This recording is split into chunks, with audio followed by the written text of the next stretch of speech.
Hi friends, ಎಲ್ಲರೂ ಹೇಗಿದ್ದೀರಾ? S, ನಾನು ಕೂಡ ಚೆನ್ನಾಗಿದ್ದೀನಿ.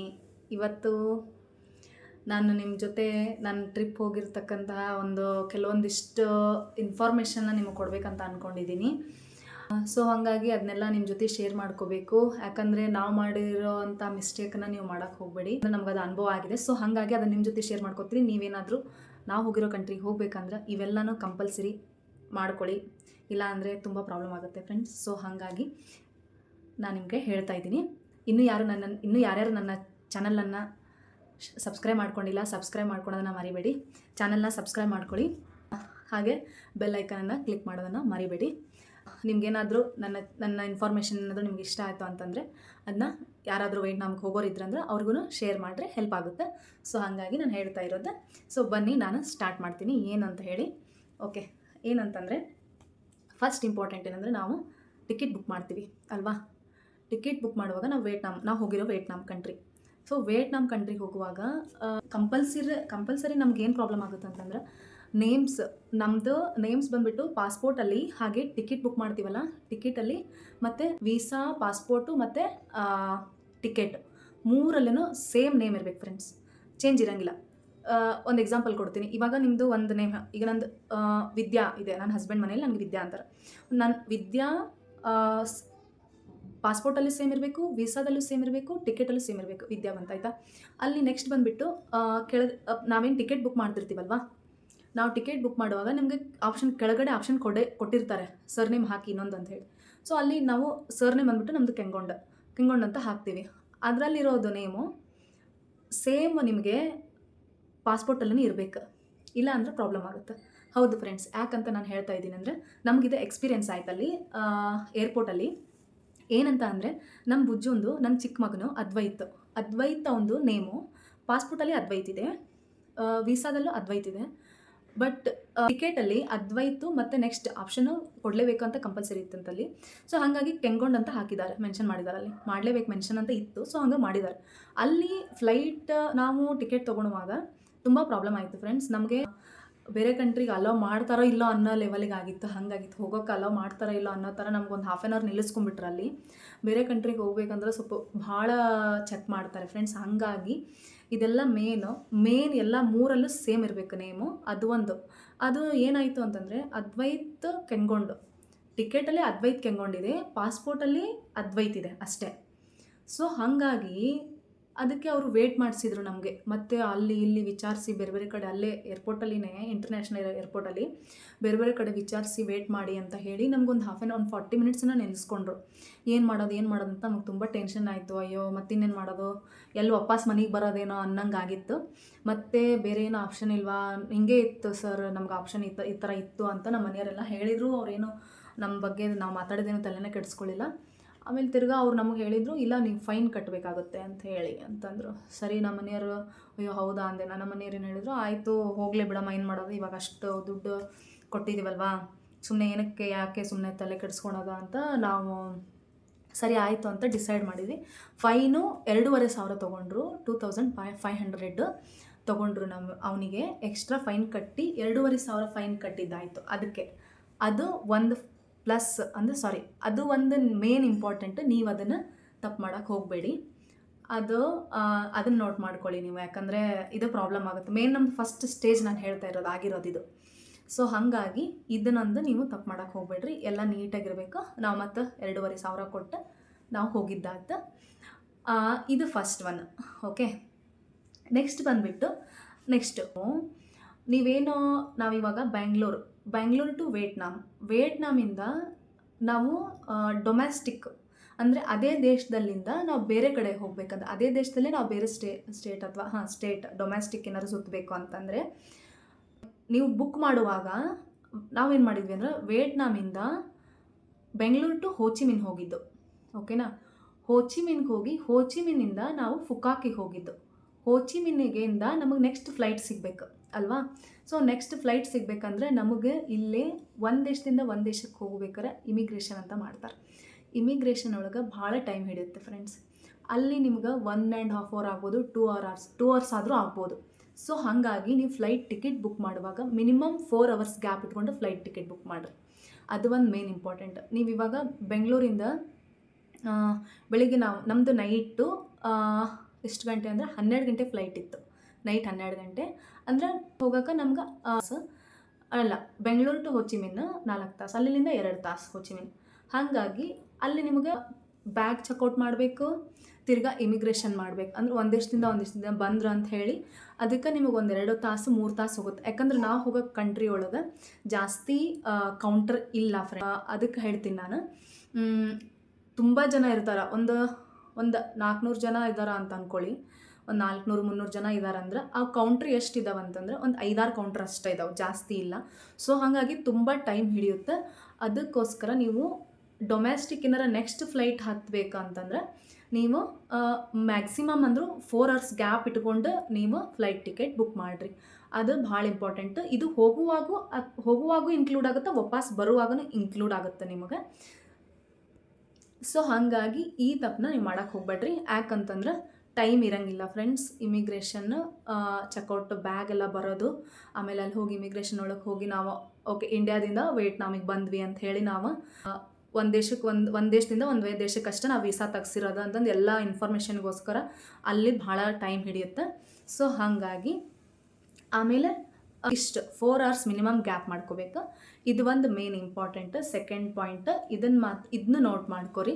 ಇಲ್ಲಾಂದ್ರೆ ನೀವು ಈಗ ನೋಡ್ರಿ, ನೀವು 12 ಗಂಟೆಗೆ ಫ್ಲೈಟ್ ಐತಂದ್ರೆ ನೀವು 6 ಗಂಟೆಗೆ ವಿಯೆಟ್ನಾಮ್ ಹೋಗ್ತೀರಿ. 6 ಗಂಟೆ ಫ್ಲೈಟ್ ಅಂದ್ರೆ ಓಕೆ 8 ಗಂಟೆಗೆ ನೆಕ್ಸ್ಟ್ ಇದಕ್ಕೆ ಹೋಗೋಣ, ಫುಕಾಕಿಗೆ ಹೋಗೋಣ, 2 ಅವರ್ಸ್ ಗ್ಯಾಪು. ಹಂಗೆ ಮಾಡಬೇಡಿ. ಒಂದು 12 ಗಂಟೆ ಫ್ಲೈಟು ಹಿಂಗೆ ಮಾಡಿರಿ. ಅದು 12 ಗಂಟೆ ಅಂತಂದ್ರೆ ಬೆಸ್ಟ್. ನಿಮಗೆ ಟೈಮಿಂಗ್ ಅಲ್ಲೇ ಚೆಕ್ಔಟ್ ಮಾಡೋದು ಪ್ರತಿಯೊಂದು ನಿಮ್ಗೆ ನೀಟಾಗಿ ಆಗುತ್ತೆ. ಇಲ್ಲ ಅಂದ್ರೆ ಫ್ಲೈಟ್ ತಪ್ಪಿಸ್ಕೊಳೋ ಚಾನ್ಸಸ್ ಭಾಳ ಇರುತ್ತೆ ಫ್ರೆಂಡ್ಸ್. ಹಾಗಾಗಿ ಇದು ನಮ್ಮದು ಎಕ್ಸ್ಪೀರಿಯೆನ್ಸ್ ಆಗೈತಿ. ಅದು ಯಾಕಂತ ನಾನು ನಿಮಗೆ ಹೇಳ್ತೀನಿ. ನಾವು ವಾಪಸ್ ಬರುವಾಗ ಫ್ಲೈಟು ಮಿಸ್ ಆಗೋ ಚಾನ್ಸಸ್ ಭಾಳ ಇತ್ತು ನಮ್ಗೆ. ನಾವು ಆ್ಯಕ್ಚುಲಿ ಬೇಗನೆ ಹೋಗಿದ್ದೀವಿ. ಅಲ್ಲಿ ನಾವು ಬರುವಾಗ ಹೇಳಿದ್ನಲ್ಲ ಫುಲ್ ಅದೇ ನಾವು ಒಂದು ದೇಶಕ್ಕೆ ಬರುವಾಗ ಇಮಿಗ್ರೇಷನ್ ಭಾಳ ಟೈಮ್ ಹಿಡಿತೈತಿ. ನಾವು ವಿಯೆಟ್ನಾಮಿಂದ ವಾಪಸ್ ಇಂಡಿಯಾಕ್ಕೆ ಬರುವಾಗ ಇಮಿಗ್ರೇಷನ್ಗೆ ಅಂಥೇಳಿ ಟೈಮ್ ಭಾಳ ಹಿಡಿತೈತಿ ಅಂತ ಹೇಳಿದ್ನಲ್ಲ ನಾನು ನಿಮಗೆ. ಅಲ್ಲೇನಾಯ್ತಂದ್ರೆ ಫುಲ್ ಜನ ಇದ್ದಾರೆ. ನಮಗೆ 7 ಗಂಟೆಗೆ ಫ್ಲೈಟ್. ಹೌದಾ, 7 ಗಂಟೆ ಅಂದರೆ ನಾವು 5 ಗಂಟೆಗೆ ಇದ್ದೀವಿ ಫ್ರೆಂಡ್ಸ್. ನಾವಲ್ಲಿ 5 ಗಂಟೆಗೆ ಇದ್ರೂ ಕೂಡ ನಮಗೆ 7:40ಗೆ ನಮಗೆ ಫ್ಲೈಟ್ ಇರೋದು. 5 ಗಂಟೆಗೆ ಇದ್ರೂ ಕೂಡ ನಾವು ಒಂದು ಟಿಕೆಟ್ ತೆಗಿಸ್ಬೇಕು, ಸೆಕೆಂಡು ಇಮಿಗ್ರೇಷನ್ ಹೋಗಬೇಕು, ಆಮೇಲೆ ಅಲ್ಲಿ ಎಲ್ಲ ಪ್ರತಿಯೊಂದು ಬ್ಯಾಗು ಶೂ ಎಲ್ಲ ಚೆಕ್ ಮಾಡ್ತಾರೆ. ಅದು ಒಂದು. ಆಮೇಲೆ ಲಾಸ್ಟ್ ಇದಕ್ಕೆ ಏನದು ಲಾಸ್ಟು ಎಕ್ಸಿಟ್ ಆಗುವಾಗ ಅಲ್ಲೂ ಚೆಕ್ ಮಾಡ್ತಾರೆ. ಮಿನಿಮಮ್ ಒಂದು 5 ಕಡೆ ಚೆಕ್ ಮಾಡ್ತಾರೆ. ಆ 5 ಕಡೆನೂ ತುಂಬ ಕ್ರೌಡ್ ಇರುತ್ತೆ. ಇಮಿಗ್ರೇಷನ್ ಒಳಗಂತೂ ಫುಲ್ ಕ್ರೌಡ್ ಇರುತ್ತೆ. ಟಿಕೆಟ್ ತೊಗೊಳೋವಾಗ ಫುಲ್ ಕ್ರೌಡ್ ಇರುತ್ತೆ. ನಾವು 5 ಗಂಟೆಗೆ ಹೋದ್ರೂ ನಮಗೆ ಸಿಗೋ ಚಾನ್ಸಸ್ ಇರಲಿಲ್ಲ, ಹಂಗಿತ್ತು. ಅದಕ್ಕೆ ನಮ್ಮ ಮನೆಯವ್ರು ಏನಂದರು, ಇಲ್ಲ ಇಷ್ಟಿಷ್ಟು ಟೈಮ್ ಹಿಡಿತೈತಿ, ಸುಮ್ಮನೆ ಬೇಡ, ನಾವು ರಿಸ್ಕ್ ತೊಗೊಳೋದು ಬೇಡ ಮಕ್ಕಳನ್ನ ಕಟ್ಕೊಂಡು. ಯಾಕಂದ್ರೆ ನಮಗೆ ಒಂದು ದಿನ ಅಷ್ಟೇ ಇತ್ತು ವೀಸಾ. ಆಮೇಲೆ ವೀಸಾ ಹೋಯ್ತಂತಂದ್ರೆ ಮತ್ತೆ ನಾವು ತಿರ್ಗಾ ಅಲ್ಲೇ ಅದೇ ದೇಶದಾಗ ಇರಬೇಕಾಗತ್ತೆ ಒಂದು. ಮತ್ತು ನಾಳೆ ನೆಕ್ಸ್ಟ್ ಡೇ ನಮಗೆ ಟಿಕೆಟ್ ಸಿಗುತ್ತೋ ಇಲ್ಲೋ, ಸೀಟ್ ಇರುತ್ತೋ ಗೊತ್ತಿಲ್ಲ, ಅದು ಒಂದು. ಆಮೇಲೆ ಅಲ್ಲಿ ಉಳ್ಕೊಳಕ್ಕೆ ಹೋಟೆಲ್ ಚಾರ್ಜ್ ಅದು ಇದು ಅಂದ್ರೆ 3-4 ದಿನ ನಮಗೆ ವೀಸಾ ಬರಬೇಕು, ಟಿಕೆಟ್ ಬುಕ್ ಮಾಡ್ಬೇಕು, ತಿರ್ಗಾ ನಾವು ದುಡ್ಡು ಕೊಡು ಎಲ್ಲ ಅದು ಇನ್ನೂ ಜಾಸ್ತಿ ಆಗುತ್ತೆ. ಬೇಡ ಅಂಥೇಳಿ ಎಕ್ಸ್ಟ್ರಾ ನೀವೇನಾರು ನಮ್ಗೆ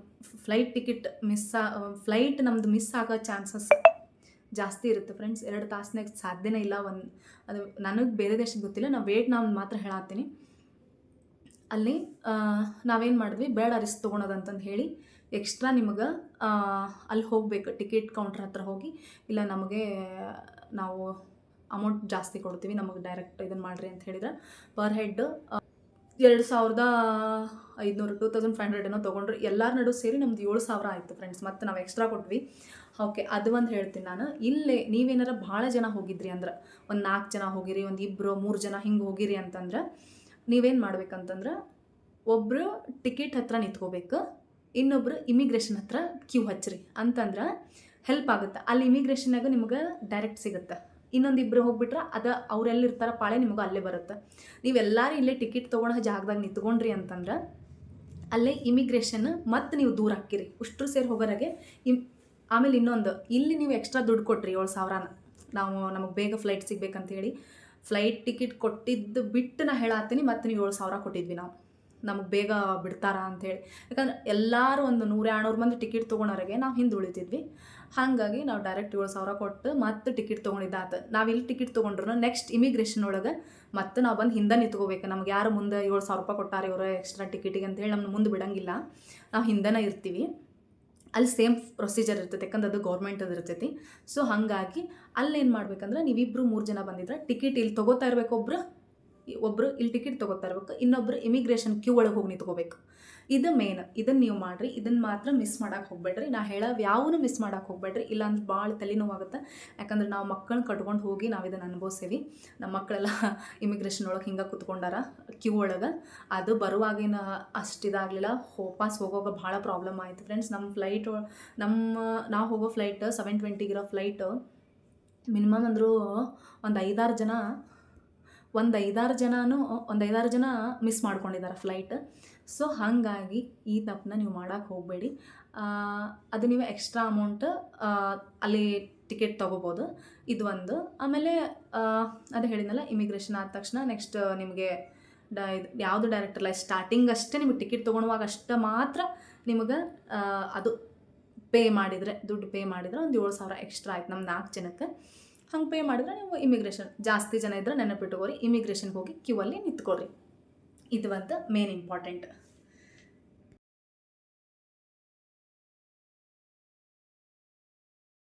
ಫ್ರೆಂಡ್ಸ್, ನಾ ಹೇಳಿದ್ನಲ್ಲ, ಅದು ನೀವೇನು ಅಮೌಂಟ್ ಕೊಟ್ಟೆ ಅಂತ ಹೇಳಿಲ್ಲ, ಅಲ್ಲಿ ವೇಟ್ ನಮ್ಮದು ಡಾಲರ್ ಬಂದುಬಿಟ್ಟು $20 ತೊಗೊಂಡ್ರು ನಮಗೆ. ಅದು ಪ್ರಯಾರಿಟಿ ಚೆಕ್-ಇನ್ ಅಂತ ಹೇಳ್ತಾರೆ. ಅದು ನೀವು ಅಲ್ಲಿ ನಮ್ಗೆ $20 ತೊಗೊಂಡ್ರು. ಆ ಥರ 4 ಜನಕ್ಕೆ ಸೇರಿ ನೀವು ಆ ಥರ ಪ್ರಯಾರಿಟಿ ಚೆಕ್-ಇನ್ ಅಂತಂದು ಹೇಳಿ ನೀವು ತೊಗೋಬೋದು. ಯಾಕಂದ್ರೆ ನಾವು ಅವಾಗ ದುಡ್ಡಿನ ಮುಖ ನೋಡ್ಕೊಂಡು ಕೂತ್ಕೊಂಡ್ರೆ ನಮ್ಗೆ ಒಂದು ದಿನ ವೀಸಾ ಇತ್ತು. ಸೊ ಹಾಗಾಗಿ ಅದನ್ನೊಂದು ನೀವು ನೋಟ್ ಮಾಡ್ಕೊರಿ.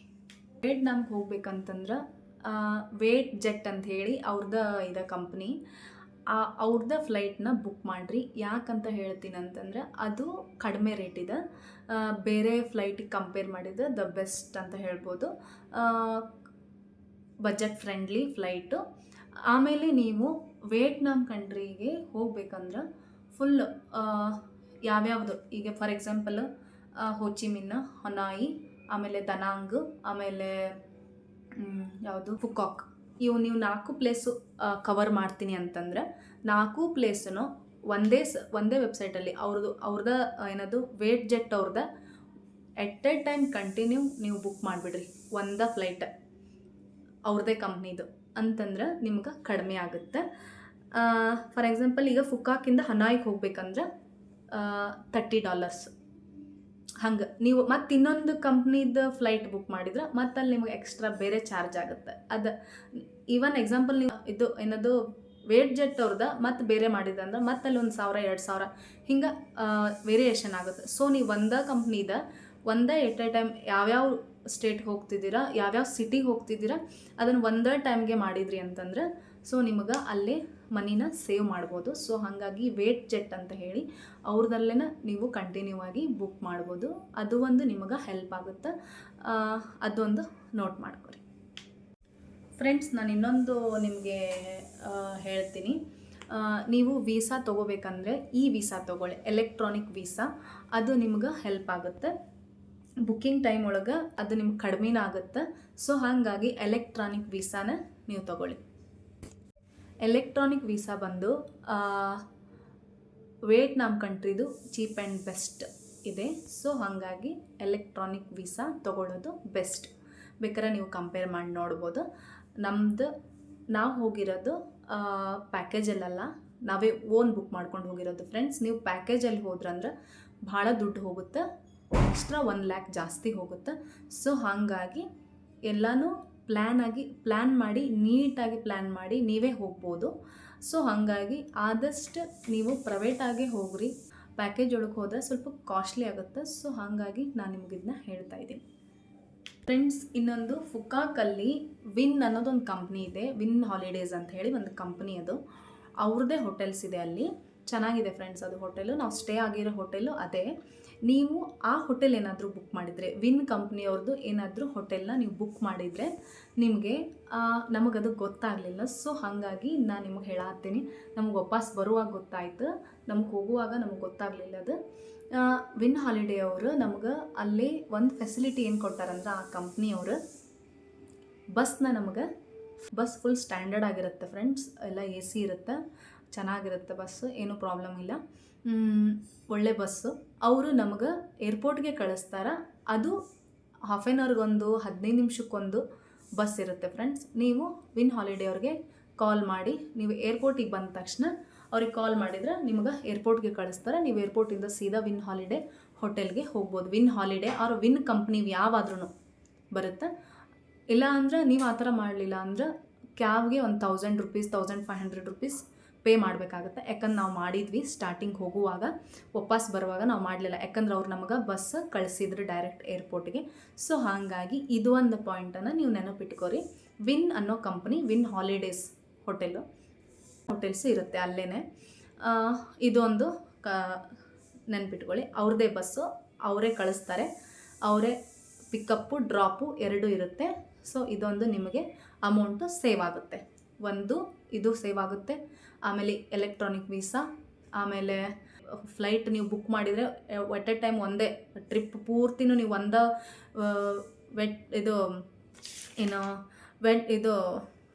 ವೇಟ್ ಜೆಟ್ ಫ್ಲೈಟು ನೀವು ಬುಕ್ ಮಾಡಿದರೆ ಸರೌಂಡ್ ಎಲ್ಲ ಪ್ರತಿ ನೀವು ಪ್ಲೇಸ್ಗೂ 1000, 1500, 2000 ನೀವು ಉಳಿಸ್ಬೋದು. ಅಲ್ಲಿಂದ ಒಂದು 10,000 ಉಳಿಸ್ದಂಗೆ ಆಯ್ತು. ಅದಕ್ಕೆ ಎಟ್ ಎ ಟೈಮ್ ನೀವೆಲ್ಲ ಬುಕ್ ಮಾಡ್ಕೊರಿ, ಅದೇ ಹೆಲ್ಪ್ ಆಗುತ್ತೆ. ನೀವು ಇದೆಲ್ಲ ಮಾಡಿದ್ರಂದ್ರೆ ಹೆಚ್ಚು ಕಮ್ಮಿ ನಿಮಗೆ ಚೆನ್ನಾಗಿ ದುಡ್ಡು ಸೇವ್ ಆಗುತ್ತೆ ಫ್ರೆಂಡ್ಸ್. ನಿಮಗೆ ವಿಯೆಟ್ನಾಮ್ದು ಕರೆನ್ಸಿದೊಂದು ಹೇಳ್ತೀನಿ. ಕರೆನ್ಸಿ ನಿಮಗೆ ಡಾಲರ್ ಇದ್ದರೆ ಅಲ್ಲಿ ಕನ್ವರ್ಟ್ ಮಾಡ್ಕೋಬೋದು.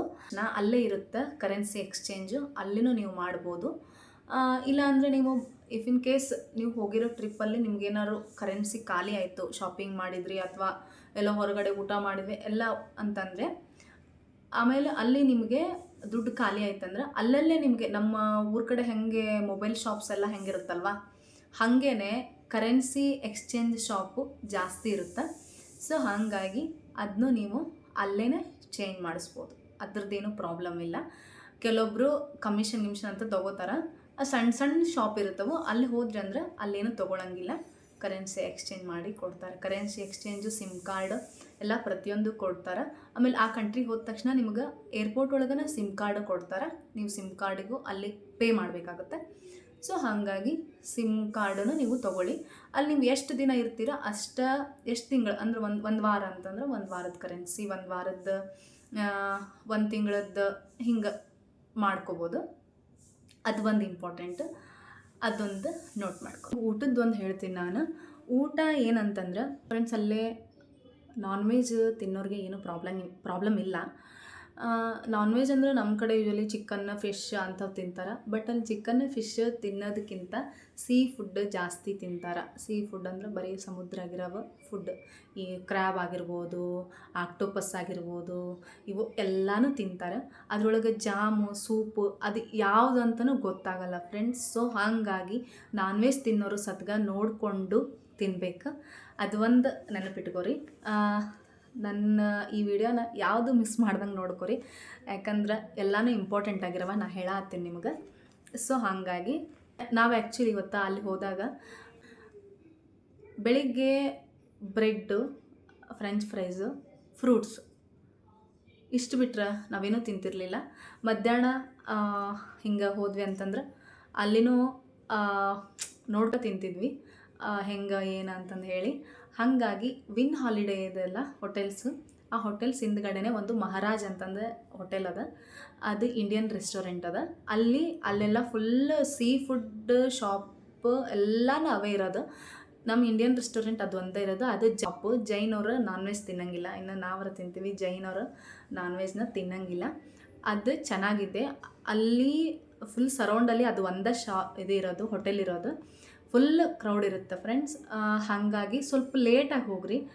ನೀವು ಎಲ್ಲ ಅಡ್ಡಾಡ್ಕೊಂಬಂದು ರೂಮ್ಗೆ ಹೋಗಿ ಫ್ರೆಶ್ ಅಪ್ ಆಗಿ ಆರಾಮ್ ಒಂದು 9 ಗಂಟೆ 9:30 ಮೇಲೆ ಹೋದ್ರೂ ನಿಮಗೆ ಊಟ ಸಿಗುತ್ತಲ್ಲೇ. ಥಾಲಿ ಎಲ್ಲ ಸಿಗುತ್ತೆ, ಚೆನ್ನಾಗಿರುತ್ತೆ. ನಾರ್ತ್ ಇಂಡಿಯನ್ ಹೋಟೆಲ್ ಊಟ ಅಂತೂ ಸ್ಟ್ಯಾಂಡರ್ಡ್ ಆಗಿರುತ್ತೆ.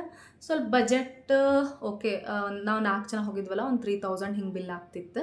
ನಾವು ಒಂದು ದಿನ ನೈಟ್ ಹೋಗಿದ್ದು, ಉಳ್ದಿದ್ದ ದಿನ ಮತ್ತು 2 ನೈಟ್ ಏನೋ ಹೋದ್ವಿ ನಾವಲ್ಲೇ ಫುಕ್ಕಾಕ್ ಒಳಗೆ. ಇದು ಫುಕ್ಕಾಕಲ್ಲಿ ಫ್ರೆಂಡ್ಸ್ ನಾ ಇರೋದು, ಮಹಾರಾಜ್ ಹೋಟೆಲ್ ಅಂತಂದು ಹೇಳಿ, ಅದನ್ನೂ ಒಂದು ನೋಟ್ ಮಾಡ್ಕೊರಿ, ಮಹಾರಾಜ್ ಹೋಟೆಲ್ ಅಂತ ಹೇಳಿ. ಆಮೇಲೆ ನಾನು ಇನ್ಸ್ಟಂಟ್ ತೊಗೊಂಡು ಹೋಗಿದ್ನಲ್ವ, ಅವಲಕ್ಕಿ, ಆಮೇಲೆ ಉಪ್ಪಿಟ್ಟು ರವೆ, ಆಮೇಲೆ ಮ್ಯಾಗಿ ತೊಗೊಂಡು ಹೋಗಿಲ್ಲ, ಇದು ಶಾವಿಗೆ ಉಪ್ಪಿಟ್ಟು ಎಲ್ಲ MTR ತೊಗೊಂಡು ಹೋಗಿದ್ನಲ್ಲ. ನನಗೆ ಬೆಳಿಗ್ಗೆ ಬ್ರೇಕ್ಫಾಸ್ಟ್ ಬ್ರೆಡ್ ಗಿಡ್ ನಂಗೆ ಅದು ಅಭ್ಯಾಸ ಇಲ್ಲಲ್ಲ. ಸೊ ಹಾಗಾಗಿ ನಾನು ಅವಲಕ್ಕಿ ಅದೆಲ್ಲ ಬೆಳಿಗ್ಗೆ ಮಾಡಿಕೊಂಡು ಬಿಸಿನೀರೊಳಗೆ ಹಾಕ್ಕೊಂಡು ಮಾಡ್ಕೊಂಡು ತಿಂದ ಹೋಗ್ತಿದ್ದೆ ನಾನು ಹೊರಗಡೆ. ಹಾಗಾಗಿ ಅದು ಒಂದು ನಿಮಗೆ ಹೆಲ್ಪ್ ಆಗುತ್ತೆ ಫ್ರೆಂಡ್ಸ್, ಅದು ನೆನ್ಪಿಟ್ಕೊಳ್ಳಿ. ಆಮೇಲೆ ಫುಕ್ಕಾಕಲ್ಲಾಯಿತು. ನೆಕ್ಸ್ಟ್ ಬಂದುಬಿಟ್ಟು ಇದು ಹನಾಯಲ್ಲಿ ನೀವು ಯಾವುದು ಹೋಟೆಲ್ ಅದು, ಅನ್ನಮ್ ರೆಸ್ಟೋರೆಂಟ್ ಅಂಥೇಳಿ ಚೆನ್ನಾಗಿದೆ ಫ್ರೆಂಡ್ಸ್. ನಾವಿರೋ ಹೋಟೆಲಿಂದ ಒಂದು ಅರ್ಧ ಕಿಲೋಮೀಟ್ರನೂ ಆಗ್ತಿರಲಿಲ್ಲ, ಹತ್ತಿರ ಸ್ವಲ್ಪ ಕೇಳ್ಕೊಂಡು ಹೋಗಬೇಕು. ಅದು ಹೋಟೆಲ್ ಹೆಸರು, ಅದರದ್ದು ಲೊಕೇಶನ್ನ ನಾನು ನಿಮಗೆ ಹಾಕ್ತೀನಿ, ಟೈಪ್ ಮಾಡಿ ಹಾಕ್ತೀನಿ ನಿಮಗೆ ಟೆಕ್ಸ್ಟ್ ಮಾಡಿ. ಅದನ್ನೂ ನೋಟ್ ಮಾಡ್ಕೊಳ್ಳಿ, ಹೆಲ್ಪ್ ಆಗುತ್ತೆ.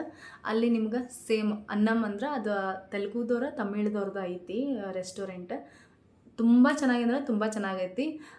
ದೋಸೆ, ಇಡ್ಲಿ ಎಲ್ಲನೂ ಸಿಗುತ್ತೆ. ನಮಗಂತೂ ಇಂಡಿಯನ್ ಫುಡ್ ನನ್ನ ಮಕ್ಕಳು ಭಾಳ ಮಿಸ್ ಮಾಡ್ಕೊಂಡ್ವಿ. ನಮ್ಮ ಮಕ್ಕಳಂತರೂ ಅಮ್ಮ ಇಂಡಿಯಾನ ಚಲೋ ಐತಿ ಊಟ ಎಲ್ಲ, ನಮಗೆ ಅಲ್ಲೇ ಇವ್ರೇನಮ್ಮ ದಿನ ಇದು ತಿಂತಾರೆ, ಹಣ್ಣು ಬ್ರೆಡ್ ಹಾಗೆಲ್ಲ ಅಂತಂದ್ರೆ ಊಟದ್ದು ಸ್ವಲ್ಪ ಪ್ರಾಬ್ಲಮ್ ಐತಿ. ಸೊ ಹಂಗಾಗಿ ನಾವು ಅನ್ನಮ್ ರೆಸ್ಟೋರೆಂಟ್ಗೆ 2 ದಿನ ಹೋಗಿದ್ವಿ. 3ನೇ ದಿನ ಅದು ನಾರ್ಮಲ್ ನಾವು ಮನೆಯಿಂದ ತೊಗೊಂಬಂದಿದ್ನಲ್ಲ, ಅದು MTRದ ನೈಟ್ ಅದನ್ನ ಯೂಸ್ ಮಾಡಿಕೊಂಡು ತಿಂದ್ವಿ. ಅವಲಕ್ಕಿ ಅದು ಉಳಿದಿತ್ತು ಪಾಕೆಟೆಲ್ಲ, ಸುಮ್ಮನೆ ಹಾಳು ಮಾಡೋದು ಬೇಡ ಅಂಥೇಳಿ ಅದನ್ನ ತಿನ್ಕೊಂಡ್ವಿ. ಇದು ಫುಡ್ದು ನಾ ಹೇಳತ್ತೀನಿ. ಅನ್ನಮ್ ರೆಸ್ಟೋರೆಂಟ್ ನಿಮ್ಗೆ ಹನಾಯೊಳಗೆ, ಆಮೇಲೆ ಹನಾಯೊಳಗಿರೋದು ಅನ್ನಮ್ ರೆಸ್ಟೋರೆಂಟು, ಫುಕ್ಕಾಕಲ್ಲಿ ಮಹಾರಾಜ ಹೋಟೆಲ್ಸ್ ಅಂತ ಹೇಳಿ, ಇವೆರಡು ನೆನಪಿಟ್ಕೊಳ್ಳಿ. ಇಷ್ಟು ಫುಡ್ದು ನಾನು ನಿಮಗೆ ಹೇಳ್ತಾ ಇರೋದು ಫ್ರೆಂಡ್ಸ್. ನಾನು ಇವಾಗೆಲ್ಲ ಹೇಳಿದ್ನಲ್ಲ, ಪ್ರತಿಯೊಂದು ನೀವು ನೋಟ್ ಮಾಡ್ಕೊರಿ. ಇನ್ನೂ ಏನಾರ ಕನ್ಫ್ಯೂಷನ್ ಇತ್ತಂದ್ರೆ ನನಗೆ ಕಮೆಂಟ್ ಸೆಕ್ಷನ್ ಒಳಗೆ ಏನಾರು ಕನ್ಫ್ಯೂಸ್ ಇತ್ತಂದ್ರೆ ನಂಗೆ ಮೆಸೇಜ್ ಮಾಡಿರಿ, ನಾನು ಅದಕ್ಕೆ ರೆಸ್ಪಾಂಡ್ ಮಾಡ್ತೀನಿ, ರಿಪ್ಲೈ ಮಾಡ್ತೀನಿ.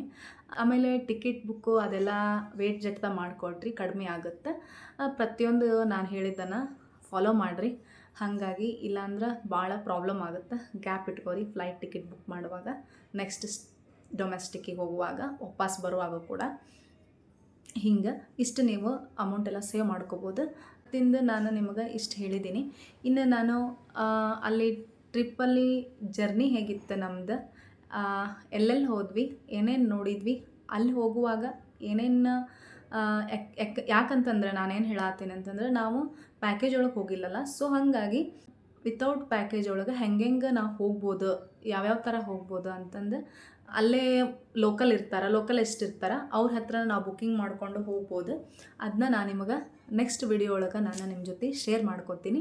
ಈ ಇನ್ಫಾರ್ಮೇಷನ್ ನಿಮ್ಗೆ ಇಷ್ಟ ಆತಂದ್ರೆ ಲೈಕ್ ಮಾಡಿರಿ, ಶೇರ್ ಮಾಡಿರಿ, ಸಬ್ಸ್ಕ್ರೈಬ್ ಮಾಡೋದನ್ನು ಮರಿಬೇಡಿ ಫ್ರೆಂಡ್ಸ್. ಇನ್ನೂ ಹೆಚ್ಚಿನ ಮಾಹಿತಿ ಬೇಕಂತಂದ್ರೆ ಬೆಲ್ ಐಕಾನನ್ನು ಕ್ಲಿಕ್ ಮಾಡೋದನ್ನು ಮರಿಬೇಡಿ. ನನ್ನ ವೀಡಿಯೋಸ್ ನೆಕ್ಸ್ಟ್ ಬರೋ ಅಪ್ಕಮಿಂಗ್ ವೀಡಿಯೋಸು ನಿಮಗೆ ಬರ್ತವೆ. ಸೊ ಹಾಗಾಗಿ ನನ್ನ ಒಂದು ಚಾನಲ್ನ ಇಷ್ಟೊತ್ತು ನೀವು ಕುತ್ಕೊಂಡು ಪೇಷನ್ಸಿಂದ ನೋಡಿದ್ದಕ್ಕೆ ಧನ್ಯವಾದಗಳು ಅಂತ ಹೇಳ್ತೀನಿ. ನನ್ನ ಒಂದು ಈ ಇನ್ಫಾರ್ಮೇಷನ್ ನಿಮಗೆ ಹೆಲ್ಪ್ ಆಯಿತು ಅಂತ ತಿಳ್ಕೊತೀನಿ ಫ್ರೆಂಡ್ಸ್. ಹೆಲ್ಪ್ ಆಗಿದ್ದರೆ ನನಗೆ ಒಂದು ಮೆಸೇಜನ್ನು ಹಾಕಿರಿ, ಇನ್ನೂ ಬೇರೆ ಇನ್ಫಾರ್ಮೇಷನ್ಸ್ನ ನಾನು ಕೊಡೋಕೆ ನಿಮ್ಗೆ ಆದಷ್ಟು ನನ್ನ ಕಡೆಯಿಂದ ನಿಮ್ಗೆ ಹೆಲ್ಪ್ ಮಾಡ್ತೀನಿ. Okay friends, thank you for watching. Bye.